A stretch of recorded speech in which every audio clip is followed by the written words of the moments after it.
Su venia, Presidenta, compañeras y compañeros legisladores, el momento de la jubilación complica la realidad de un alto porcentaje de mexicanas y mexicanos que no cuentan con los medios económicos para hacer frente a los gastos que implica esta etapa de la vida.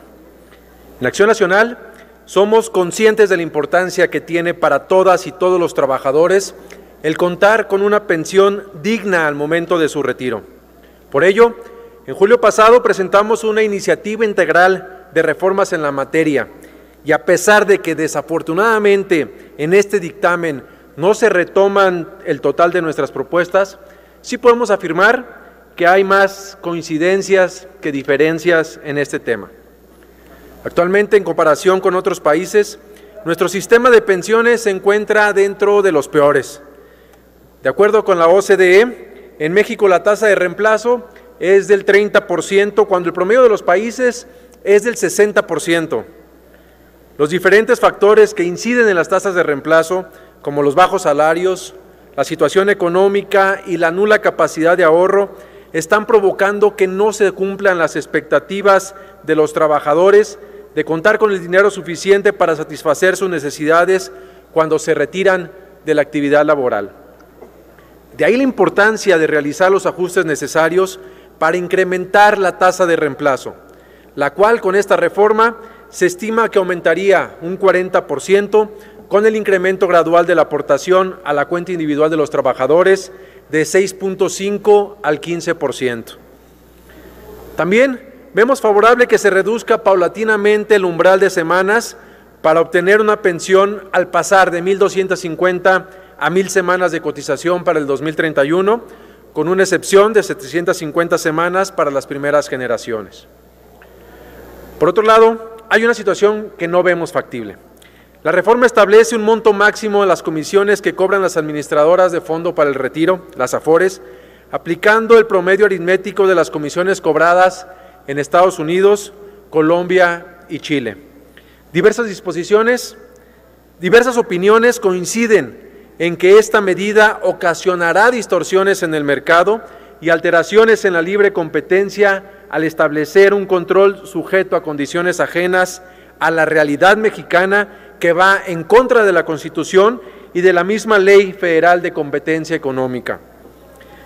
Nos queda claro que las comisiones que cobran las AFORES han sido históricamente elevadas y que aunque han bajado a la mitad, deben bajar aún más de forma gradual, ya que representan una carga que afecta el ahorro de los trabajadores.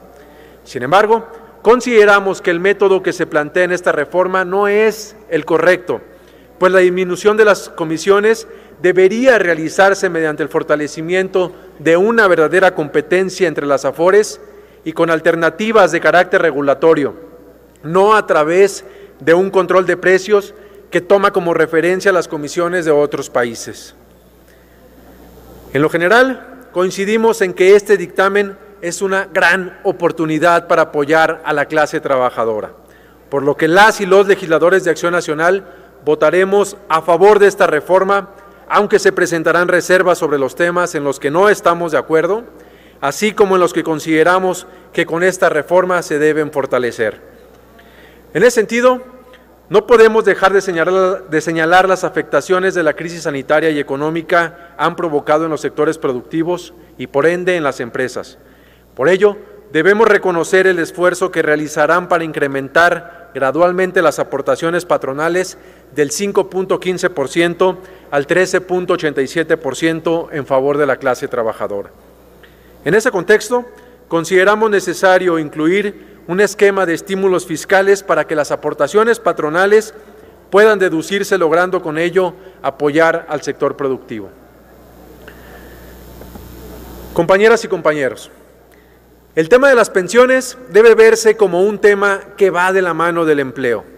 No olvidemos que nuestro país tiene altos índices de informalidad, los cuales se están incrementando como efecto de la pandemia.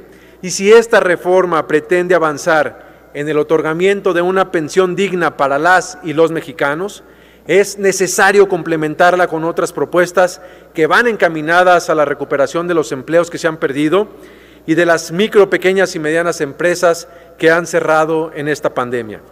Legislemos en favor de las trabajadoras y los trabajadores. Es cuanto.